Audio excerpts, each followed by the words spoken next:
Salut mes chers élèves, comme nous l'avons annoncé dans le cours précédent, qu'aujourd'hui que nous allons aborder, nous allons résoudre un exercice sur la généralité, sur la détermination de l'expression analytique d'une symétrie affine. Ok, donc c'est presque le même exercice que nous allons résoudre. Sinon, dans le premier cours, nous avons vu la détermination d'une expression analytique d'une projection affine, mais aujourd'hui, c'est d'une symétrie affine. Mais c'est presque les mêmes éléments caractéristiques. Voici l'exercice. Dans l'espace affine epsilon muni du repère O et JK, on considère le plan P d'équation 2x moins 4y plus 3z moins 1 égale à 0. Et la droite D de repère AU avec A de coordonnées 1, 2, 1 et U de coordonnées moins 1, 2, 5. Définir analytiquement la symétrie affine G sur D parallèlement à P. Ok, donc dans cet exercice, comme à l'ordinaire, nous allons déterminer l'expression analytique d'une symétrie affine. Ok, donc c'est presque le même exercice que le cours précédent. Dans le cours précédent, on a demandé une projection affine. Dans ce cours, on demande une symétrie affine. C'était F dans le cours précédent, ici c'est G. Mais ce sont les mêmes variétés affines qui caractérisent cette symétrie affine. C'est le plan P de même équation et la droite D avec les mêmes équations. Okay? Donc, il suffit de bien assimiler ou de bien interpréter les propriétés. D'abord, nous écrivons P, nous écrivons D. Ok, donc nous avons appris que lorsqu'on détermine l'expression analytique d'une symétrie affine, pour la base, on voit la variété affine dans toute son intégralité, mais pour la direction, c'est le sous-espace vectoriel associé qui doit nous intéresser. Eh bien, c'est-à-dire, puisque c'est P qui est le plan vectoriel, qui est la direction, c'est le plan P qui est la direction, eh bien, nous allons prendre le plan vectoriel associé à P, qui est 2x moins 4y plus 3z égale à 0.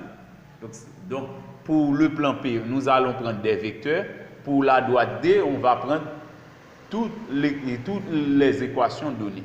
Eh bien, c'est pourquoi, maintenant, pour déterminer l'expression analytique de la symétrie affine G, eh bien, nous écrivons, quel que soit M de coordonnées x, y, z de l'espace affine, on va toujours avoir un unique M' de coordonnées x', y', z' de ce même espace affine, tel que G de M donne N'.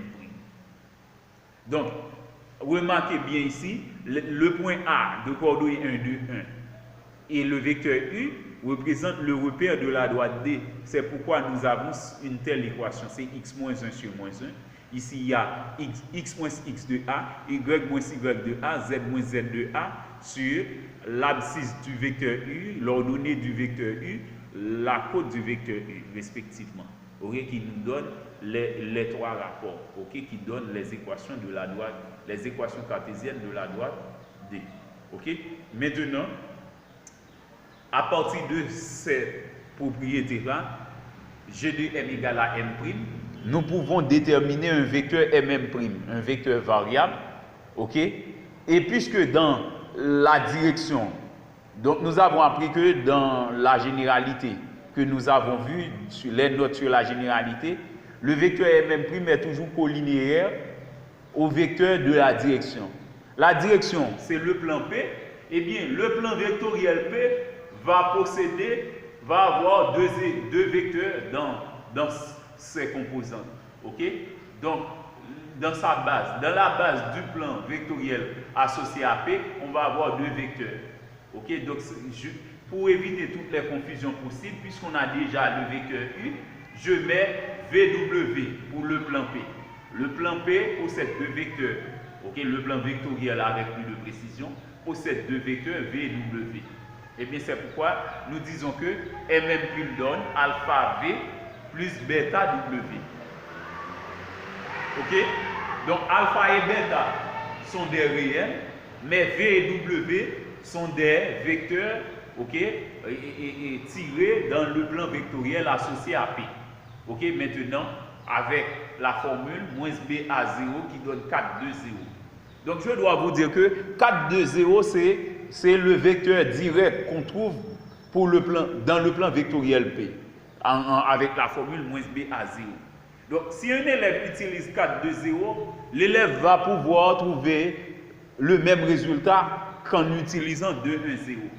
Donc, comme je vous l'ai appris, lorsque vous avez un sous-espace vectoriel, si le sous-espace vectoriel est engendré par un vecteur U, eh bien, si U est un élément de la base de ce sous-espace vectoriel, alpha U l'est aussi. Eh bien, si nous multiplions le vecteur V ici par 1 demi, on va avoir 4 demi, 2 demi, 0 demi qui donne 2, 1, 0. Donc, puisque 4, 2, 0 est un vecteur directeur de P, eh bien, 2, 1, 0 l'est aussi. C'est-à-dire en multipliant le vecteur V par 2, 1, 0. C'est pourquoi, si vous avez vu, même dans le cours précédent, que j'ai utilisé 2, 1, 0, c'est pour avoir une démarche beaucoup plus rapide et plus simple. C'est comme lorsqu'on trouve une fraction. Si on trouve 4 demi, 4 demi donne 2. Mais si quelqu'un utilise 4 demi dans toutes les démarches, eh bien, ce dernier va pouvoir trouver le bon résultat, mais avec beaucoup plus de difficultés parce que 4 demi va avoir beaucoup plus de travail à effectuer qu'avec 2 exactement, parce que l'équivalent de 4 demi c'est 2. Donc, lorsqu'on peut simplifier, on peut le faire. OK, pour les vecteurs. Donc, si V, 4, 2, 0, 4, 2, 0, en mettant 2 en évidence, on va avoir 2 par 2, 1, 0. Donc, 2, 1, 0 est aussi un vecteur directeur. OK? Et maintenant, pour W, c'est moins C0A. Moins C0A qui donne moins C, c'est moins 3, 0, et puis A qui donne 2. Donc, ici, on n'a pas besoin de rendre plus simple parce que c'est déjà simple. OK? Donc, ici, on n'a pas de PGCD entre les 3 nombres.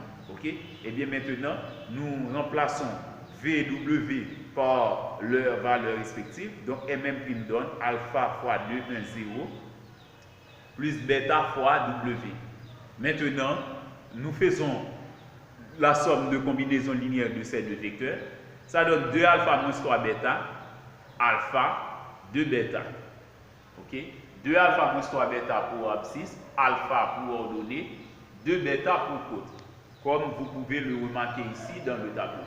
Maintenant, le vecteur MM', c'est x de M' moins x de M, y de M' moins y de M, z de M' moins z de M, qui nous donne x' moins x, y' moins y, z' moins z. Puisqu'on a déjà prévu que les points M et M' sont de coordonnées respectives, x, y, z, x', y', z'. Maintenant, en remplaçant toutes ces valeurs-là, on trouve l'égalité de 2 triplets. Eh bien, nous prenons le soin de poser abscisse égale à abscisse, ordonnée égale à ordonnée, côte égale à côte. Maintenant, nous tirons x', y', z' en fonction de alpha, bêta et x, y, z qui nous donne ce système. Donc, le système ici donne les coordonnées du point M', qui sont x', y', z'. Maintenant, dans l'information donnée, dans les informations données, I doit être milieu du segment MM'.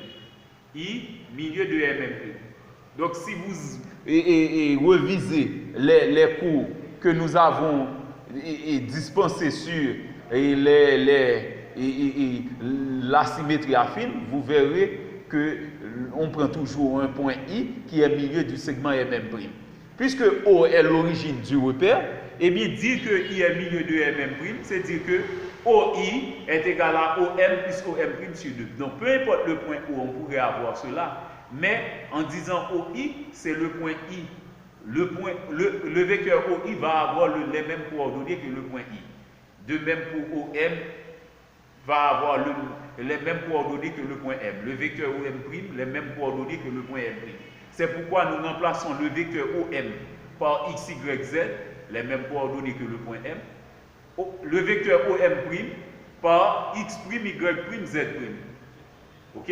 Maintenant, suivant ce système prétrouvé, nous pouvons remplacer X', Y' et Z' par leurs valeurs respectives. Et bien, c'est pourquoi nous mettons OI égale à la valeur de OM plus celle de OM'. En fonction de alpha, bêta, X et Y, Z, on a l'abscisse x', 2 alpha moins 3 bêta plus x, l'ordonnée y', alpha plus y, la cote z', 2r bêta plus z. Ok, donc on a la somme de ces deux triplets divisé par 2. Nous prenons le soin d'effectuer la somme dans chaque cas. En abscisse, ça donne 2 alpha moins 3 bêta plus 2x. En ordonnée, alpha plus 2y. En côte, 2 bêta plus 2z divisé par 2. Maintenant, on a un vecteur qui se divise par un réel. Nous divisons chaque coordonnée du vecteur par ce réel. D'une part, en abscisse, on divise l'abscisse par 2, l'ordonnée par 2 et ensuite la côte par 2. Ok, donc on peut simplifier uniquement dans la côte puisque les deux termes sont pairs. Et donc en divisant par 2, on va avoir une équation beaucoup plus simple. Donc c'est pourquoi nous écrivons le point I, puisque c'est O qui désigne l'origine du repère. Eh bien, le vecteur OI a les mêmes coordonnées que le point I. C'est pourquoi nous mettons l'abscisse du point I. C'est la même abscisse que le vecteur OI. Le point I a la même ordonnée que le vecteur OI et la même côte que le vecteur OI. Sinon, on simplifie par 2, qui donne bêta plus z. Donc, par hypothèse, le point I doit être élément de la base. Ok, suivant les données de l'énoncé, la symétrie s'effectue sur D. Cela veut dire que D était la base. Eh bien, I appartient à la base qui est D.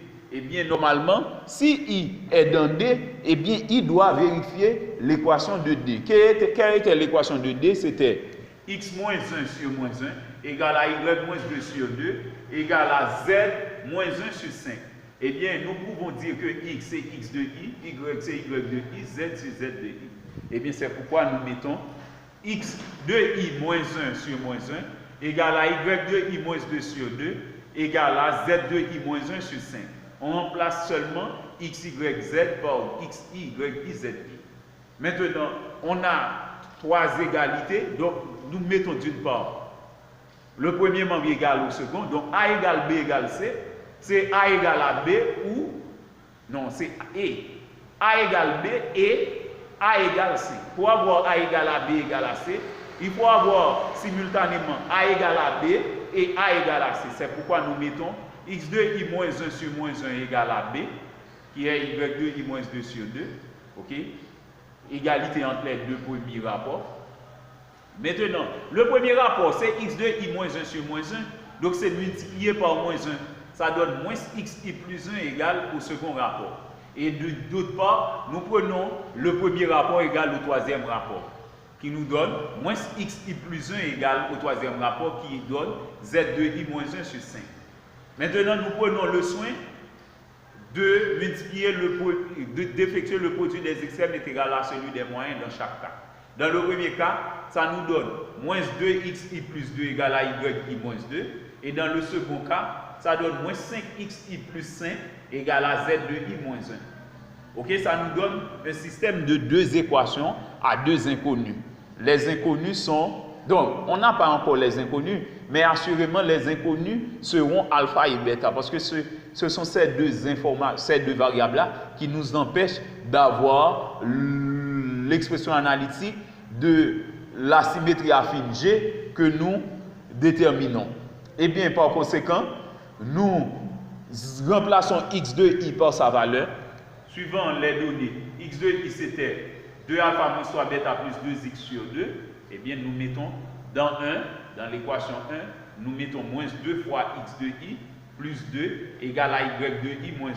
Y de i c'était alpha plus 2y sur 2. Maintenant, nous faisons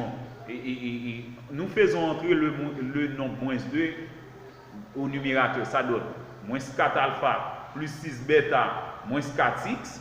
Et le 2 qui est le déno commun ici se multiplie par 2 qui donne 4. On fait le déno commun au second membre également. Ça donne alpha plus 2y moins 4 sur 2. Nous simplifions par 2 puisqu'on a l'égalité de deux fractions qui ont le même déno. Ok, l'égalité de deux fractions qui ont le même déno, nous simplifions par le déno et nous conservons les deux numérateurs. Donc, moins 4 alpha plus 6 bêta moins 4x plus 4 égale à alpha plus 2y moins 4. Ok? Maintenant, nous transposons alpha au premier membre. Ça donne moins 4 alpha moins alpha qui donne moins 5 alpha. Ajouter de 6 bêta. Et nous transposons moins 4x plus 4 au second membre. Moins 4x devient 4x. Nous conservons 2y. Ça donne plus de y. Et on va avoir moins 4. En transposant 4, on va avoir moins 4. Ajouter 2 moins 4 qui donne moins 8. Ça nous donne une troisième équation. Maintenant, nous travaillons également dans la deuxième équation. C'est moins 5xi plus 5 égale à z2i moins 1. Moins 5xi. Xi, c'est l'abscisse. Ok? Nous remplaçons l'abscisse par... nous remplaçons xi par cette expression que nous avons déjà. Moins 5xi plus 5 égale à z2i bêta plus z. C'est seulement cette expression-là, z2i, que nous n'avons pas encore utilisée pour les deux équations 1, 2 trouvées. Eh bien, nous faisons la même chose à présent. Nous faisons entrer le nombre moins 5. Ça donne moins 10 alpha plus 15 bêta moins 10x. Et le 2 se multiplie par 5 en faisant le dénou commun. Ça donne plus 10. Et bêta plus z moins 1 reste bêta plus z moins 1. Maintenant, nous faisons le produit des extrêmes est égal à celui des moyens. Ça nous donne moins 10 alpha plus 15 bêta moins 10x plus 10 égale à 2 bêta plus 2z moins 2. Maintenant, on a moins 10 alpha. Dans le second membre, il y a 2 bêta. Nous allons transposer 2 bêta au premier membre. Ça va donner 15 bêta moins 2 bêta qui donne 13 bêta. Et maintenant, nous allons transposer moins 10x plus 10 au second membre. Moins 10x donne 10x au second membre, plus 2z. 10, en transposant 10 au second membre, on va avoir moins 10, ajouter 2 moins 2 qui donne moins 12. Donc on a moins 10 alpha plus 13 bêta égale à 10x plus 2z moins 12. Ok, ça c'est une quatrième équation. Ok, donc vous pouvez remarquer, les équations 3 et 4 sont d'inconnus alpha et bêta. Ok, donc pour avoir le système qu'on doit déterminer, ok, le système, donc l'expression analytique qu'on détermine, pour avoir cette expression analytique, il suffit d'avoir x', y', z' en fonction exactement de x, y et z. Eh bien, c'est alpha et bêta qui nous empêche d'avoir un tel résultat. Eh bien, nous allons trouver alpha en fonction de x, y et z et remplacer alpha et bêta par leur valeur dans le système. Eh bien, nous rapprochons alors les équations 3 et 4. Ok, donc à présent, nous allons éliminer alpha. Nous multiplions la première équation par moins 2 et la deuxième par 1. En multipliant la première équation par moins 2, ça donne 10 alpha moins 12 bêta égale à moins 8x moins 4y plus 16. Maintenant, en multipliant la deuxième par 1, c'est laisser la deuxième. Donc, c'était la quatrième. On multiplie la troisième par moins 2 et la quatrième par 1. Donc, on laisse la quatrième équation telle qu'elle est. Maintenant, nous faisons la somme. Ça donne moins 12 bêta plus 13 bêta, ça donne bêta, puisque alpha est déjà éliminé. On va avoir moins 8x plus 10x, 2x, moins 4y, plus 2z, 16 moins 12, plus 4. Ok, donc on trouve directement la valeur de bêta. Maintenant, pour trouver alpha, nous devons éliminer bêta. Pour ce faire, nous multiplions la première équation par moins 13 et la deuxième par 6. Ok, donc ça donne 65 alpha moins 78 bêta égale à moins 52x moins 26y plus 104. En multipliant la première équation par moins 13. Et la deuxième par 6, ça donne moins 60 alpha plus 78 bêta égale à 60x plus 12z moins 72. Maintenant, nous faisons la somme. Ça donne 5 alpha égale à 8x plus 12z moins 26y plus 32. Maintenant, nous tirons alpha. Alpha donne 8x plus 12z moins 26y plus 32 sur 5. Donc, on connaît les valeurs de bêta et de alpha. Eh bien, on peut facilement donner l'expression analytique de la symétrie affine G. Eh bien, il suffit d'aller dans le système que nous avons trouvé en fonction de alpha, bêta et x, y et z, et bien remplacer alpha et bêta par leurs valeurs respectives. Eh bien, le système c'était 2 alpha moins 3 bêta plus x. Eh bien, on fait ça, on remplace alpha et bêta par leurs valeurs respectives, ok, pour x'. Et puis, pour y', c'était alpha plus y. Pour z', c'était 2 bêta plus z. Ok, maintenant, dans cette partie, nous faisons entre le 2, ça donne 16x plus 24z moins 52y plus 64. En entrant le 2 ici. Ok, sur 5, puisqu'on a déjà le déno 5. Mais ici, il n'y a pas de déno. Le 5 va être multiplié par ces expressions-là. Avec cette expression-là, on avait moins 3 comme coefficient. Et bien, puisque ça va être multiplié par 5, eh bien, on va avoir moins 15 comme coefficient. Et bien, multiplier moins 15 par cette expression, c'est moins 15 par 2x qui donne moins 30x. Moins 15 par moins 4y qui donne plus 60y. Moins 15 par 2z qui donne moins 30z. Moins 15 par 4 qui donne moins 60. Et le 5 est multiplié par x qui donne 5x. Ok? Maintenant, au déno, c'est 5. 5 va multiplier par y. On conserve le numérateur et on multiplie 5 par y. Ça donne 8x plus 12z moins 26y plus 32 plus 5y sur 5. Donc c'est seulement 5 par y qu'on fait, donc on conserve les expressions précédentes. Ok, maintenant pour le déno et pour la troisième équation, c'est 2 facteurs de 2x moins 4y plus 2z plus 4. On chasse les parenthèses, ça donne 4x moins 8y plus 4z plus 8 plus z. Ok, donc on continue. Maintenant, on va devoir réduire dans chaque ligne. Dans la première ligne qui est x', on va réduire les coefficients en x. Il y a plus 16. Ensuite, ici, il y a plus 5. C'est plus 5. Plus 5. 16 plus 5 donne 21. Il y a 16 ici. Plus 5 ici. 16 plus 5 donne 21. Et il y a moins 30. 21 moins 30, ça donne moins 9. Eh bien, assurément, on va avoir moins 9x. On écrit moins 9x. En y, on a moins 52y. Ensuite, 60y. Lorsqu'on fait 60 moins 52, ça donne 8. On met 8y. En z, il y a 24 moins 30. 24 moins 30, ça donne moins 6. C'est pourquoi on a moins 6z.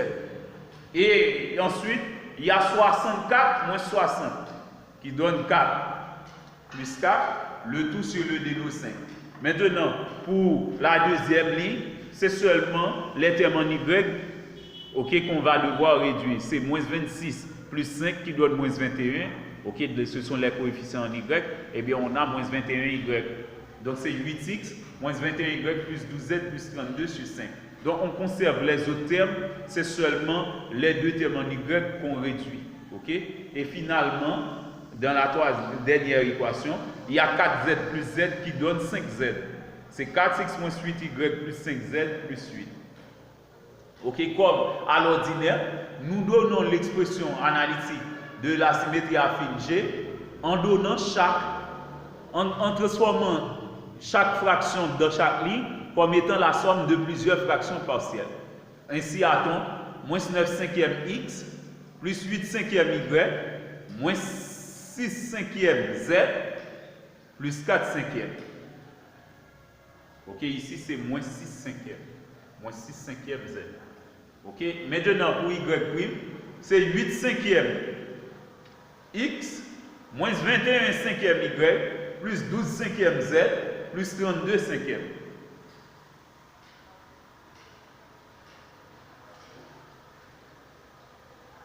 Et finalement, 4x moins 8y plus 5z plus 8. Donc, ça c'est l'expression analytique de la symétrie affine G décrite par l'auteur. Maintenant, si vous voulez vérifier, d'abord, vous pouvez vérifier si la matrice de cette symétrie affine, la matrice de l'endomorphisme associé est celle d'une symétrie vectorielle. Et ensuite, vous pouvez vérifier si l'ensemble des points invariants donne la droite affine. Même si on détermine l'ensemble des points invariants, il faut vérifier si l'ensemble des points invariants donne la droite affine. Même si l'ensemble des points invariants pourrait donner une droite affine qui n'est pas... Donc, on ne va pas pouvoir identifier comme la droite D. Par exemple, l'équation que nous avons trouvée pour la droite D, eh bien, on pourrait donner cette même droite D avec une autre équation. À ne pas oublier, une droite passe par une infinité de points. OK? Donc, on pourrait avoir x moins x de notre point au lieu de x moins x de A pour la droite D. Donc, vous pouvez trouver l'ensemble des points invariants qui donnent une droite affine qu'on ne va pas pouvoir directement identifier comme la droite D. Mais assurément que le point A va vérifier cette droite affine et le vecteur directeur de D, OK, va vérifier la droite vectorielle associée à cette droite affine. OK? Maintenant, pour l'autre vérification, vous pouvez vérifier que, en choisissant l'endomorphisme phi associé, que l'ensemble des vecteurs changés en leur opposé par phi donne le plan vectoriel associé à pi. OK? Donc, c'était tout pour aujourd'hui. Prière de me laisser vos questions, vos commentaires, vos suggestions. Et si vous avez des supports financiers, je les attends tous.